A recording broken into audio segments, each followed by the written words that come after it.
Hello दोस्तों। तो आप सभी कैसे हैं? आई होप आप सभी स्वस्थ होंगे, मस्त होंगे। आज के इस वीडियो में हम देखने वाले हैं प्रदूषण पर निबंध। तो ये एक चार्ट है, इसमें आप लोग देख सकते हैं कि प्रदूषण पर निबंध को जो है कैसे घुमा फिरा के जो है पूछा गया है। जैसे है कि पर्यावरण शुद्धि के उपाय, प्रदूषण समस्या एवं मानव जीवन, पर्यावरण एवं प्रदूषण, पर्यावरण प्रदूषण से हानियाँ, जीवन रक्षा, पर्यावरण की सुरक्षा, पर्यावरण एवं स्वास्थ्य, पर्यावरण सुरक्षा के प्रति हमारे कर्तव्य, पर्यावरण प्रदूषण कारण और निवारण, पर्यावरण संरक्षण, प्रदूषित पर्यावरण गंभीर समस्या, पर्यावरण संरक्षण के लिए हमारा दायित्व। तो इस प्रकार से जो है हम हमारे बोर्ड एग्जाम में प्रदूषण से रिलेटेड जो है निबंध जो पूछा जाता है, इस तरह से घुमा फिरा के। तो आप लोग को कुछ नहीं करना, बस एक प्रदूषण की आप लोग को ये समझ लेना है कि किसी भी प्रकार से पूछे हमें लिखना, तो सिर्फ एक ही पर है कि प्रदूषण पर निबंध लिखना है। तो चलिए हम लोग प्रदूषण पर निबंध को देखते हैं। तो ये रहा हमारा पर्यावरण प्रदूषण की समस्या पर जो है निबंध है। तो जैसा कि आप लोग जानते हैं, कोई भी निबंध लिखने से पहले सबसे पहले उसके रूपरेखा के अंदर दर्शाते हैं कि उसमें कौन कौन से हेडिंग को जो हम लोग इंक्लूड किए हैं। तो हमने लिखा है रूपरेखा के अंतर्गत, पहला प्रस्तावना लिखा है, दूसरा प्रदूषण का अर्थ, तीसरा प्रदूषण के प्रकार, चौथा प्रदूषण की समस्या और समाधान, पांचवा उपसंहार। अगर आप लोग किसी निबंध में रूपरेखा लिखते हैं तो उसका जो है एग्जामिनर पर एक अच्छा इम्पैक्ट पड़ेगा, तो आप लोगों को वो ऐसे ही नंबर दे देगा। तो चलिए हम लोग निबंध को शुरू करते हैं। तो देखते हैं हम लोग प्रस्तावना। प्रस्तावना जो हमारे चारों ओर फैला हुआ है वही हमारा पर्यावरण है। इस पर्यावरण के प्रति हमें जागरूक होना चाहिए क्योंकि यह दूषित हो रहा है। जैसा कि हमारा पर्यावरण है वो तो दूषित हो ही रहा है, इसके लिए हमें जागरूक होना चाहिए। प्राचीन समय में भारत प्रदूषण की समस्या से अज्ञात था। पहले ये सब प्रदूषण नहीं था, पर अब तो काफ़ी बढ़ चुका है। यह वर्तमान के औद्योगिक कारखानों के फलस्वरूप उत्पन्न होता है। ये औद्योगिक कारखाने जो हैं हमारे आसपास गांव शहर में जो है औद्योगिक कारखाने हैं, वहीं से जो है प्रदूषण की समस्या उत्पन्न होता है। आज इसने इतना विकराल रूप धारण किया है कि इससे मानवता के विनाश का संकट उत्पन्न हो गया है। तो चलिए अब हमारा अगला हेडिंग है प्रदूषण का अर्थ। तो हम देखेंगे प्रदूषण का अर्थ। मानव जीवन मुख्यतः स्वच्छ वायु और जल पर निर्भर है। जैसे कि जो मानव जीवन है वह स्वच्छ वायु के बिना तो रह नहीं सकता, जल के बिना भी नहीं रह सकता, तो वो इसी पर जो है निर्भर है। लेकिन यदि ये दोनों ही चीज़ें दूषित हो जाएं, और हम जैसे कि आप लोग जानते हैं कि प्रदूषण से यही सब तो दूषित होता है, हमारा स्वच्छ वायु दूषित होता है, स्वच्छ जल दूषित होता है, हो जाए तो मानव जीवन के अस्तित्व की कल्पना की ही नहीं जा सकती।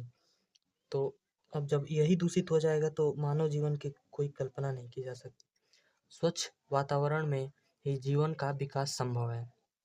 स्वच्छ वातावरण में ही जीवन का विकास संभव है। तो चलिए अब हमारा नेक्स्ट हेडिंग है प्रदूषण के प्रकार। हम लोग देखने वाले हैं प्रदूषण के प्रकार। प्रदूषण के प्रकार। वायु प्रदूषण। वाहनों व मिलों से निकलते निरंतर धुएं से वायु में कार्बन डाइऑक्साइड व अन्य जहरीली गैसें की मात्रा बहुत अधिक बढ़ चुकी है।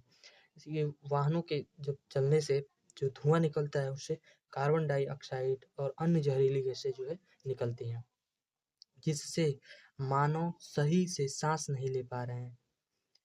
अतः मानव को फेफड़ों व श्वास संबंधी रोग हो जाते हैं। तो अब सांस नहीं ले पा रहे होंगे तो उनके फेफड़ों संबंधी रोग तो होना ही है। हमारा प्रदूषण का प्रकार, अगला प्रकार है जल प्रदूषण। तो हम देखेंगे नदियों में कूड़ा करकट फेंकने से नदियों का जल निरंतर दूषित हो रहा है।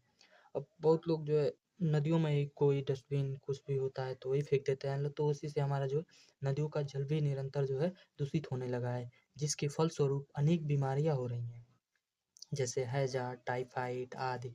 स्वच्छ पानी का संकट निरंतर बढ़ता ही जा रहा है। अब जल दूषित होगा तो स्वच्छ पानी का संकट तो बढ़ना ही है। अब हमारा अगला प्रकार है ध्वनि प्रदूषण। आजकल वाहनों की संख्या बढ़ती जा रही है। तेज बजते हॉर्न से ध्वनि प्रदूषण बढ़ रहा है, जिसके फलस्वरूप अनेक बीमारियां हो रही हैं, जैसे बहरापन, उच्च रक्तचाप आदि। तो अब हमारा नेक्स्ट हेडिंग है, वो है प्रदूषण की समस्या और समाधान। देखिए, ये इतना लंबा ज़रूर है, बट ये आसान है। आप लोग को पढ़ने में थोड़ी दिक्कत हो सकती है, बट अब 1-2 बार दोहराएंगे तो ज़रूर याद हो जाएगा। तो चलिए देखते हैं प्रदूषण की समस्या और समाधान। निसंदेह प्रदूषण मनुष्यों पर ही नहीं, बल्कि समस्त प्राणियों पर दुष्प्रभाव डाल रहा है। प्रदूषण को फैलाने में यदि मनुष्य सबसे आगे है, तो इसकी रोकथाम के प्रयास भी उसे ही करने होंगे। तो जैसा कि अब मनुष्य इसे फैला रहा है, तो उसी को जो है इसकी रोकथाम के लिए प्रयास करना चाहिए। सर्वप्रथम वाहनों के धुआं मुक्त बनाने के लिए उन्हें नियमित रूप से जांच करा लेनी चाहिए तथा संगीत के उपकरणों की आवाज़ धीमी रखनी चाहिए।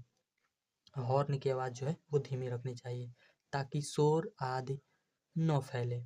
हरे भरे वृक्ष लगाएं। लगातार भी वातावरण को प्रदूषण मुक्त रखा जा सकता है। जैसे कि अगर हम वृक्ष लगाएं तो हमारा वातावरण और अच्छे से जो है प्रदूषण जो है मुक्त हो सकता है।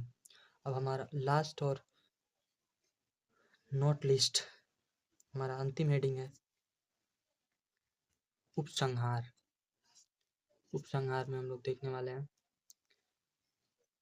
कि जो है उपसंहार में इसे कैसे ठीक किया जा सकता है। प्रदूषण तो किसी भी प्रकार का ही क्यों ना हो, हमारे सुख व स्वास्थ्य का शत्रु है। प्रदूषण तो हमारा शत्रु ही है। इस शत्रु का विनाश करने के लिए हमें कमर कसनी होगी, अन्यथा यह हमारे सुंदर जीवन पर कालिमा की ऐसी तह जमा देगी कि हमें अपने स्वास्थ्य और सौंदर्य दोनों से हाथ धोना पड़ेगा। आइए हम सब मिलकर एक चेष्टा करें, एक शपथ लें, ताकि हमारा वातावरण प्रदूषण मुक्त हो सके। तो मैं आशा करता हूँ कि ये प्रदूषण पर निबंध आप सभी को पसंद आया होगा। तो अगर आप सभी को लगता है कि इस वीडियो से हमें कुछ सीखने को मिला हो, तो हमारे चैनल को ज़रूर सब्सक्राइब कीजिएगा और इससे रिलेटेड वीडियो के लिए आप वो बेल आइकन को भी ऑन कर लीजिएगा। Thank you so much. Take care.